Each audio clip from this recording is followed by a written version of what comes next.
তাকাইয়া থাকে।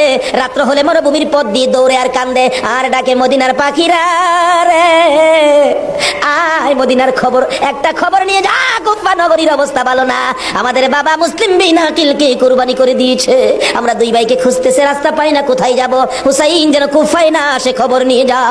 এভাবে একদিন এক রাত, দুই দিন দুই রাত, 3 দিন পার হইয়া 3 রাত্রের বেলা দুইটা ভাই একটা খেজুরের বাগানের মধ্যে বসেছিল, রাত্রে দৌড়াবে মদিনায় যাবে, কিন্তু পেটের খিদা, পানির পিপাসা, আর হাঁটতে পারে না। ছোট ভাইটা বড় ভাইয়ের গলায় ধরে কাঁদতেছে, ভাই কলিজা শুকাইয়া গেছে রে, একটা কাজ সামনে যাইতে পারবো না।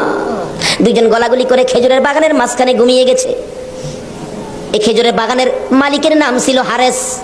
হারেস নিজে উত্তর বাড়ি লইয়া ঘুরতেছে। সকালবেলা হারেসের বিবি যাই বাগান দেখবে, যাইয়া দেখে বাগানের মাঝখানে সাপ বিচ্ছুর ভয় থাকে, কিন্তু এই ভয়ের মাঝখানে দুইটা পূর্ণিমার চাঁদের মতো সন্তান ঘুমাইয়া রইছে।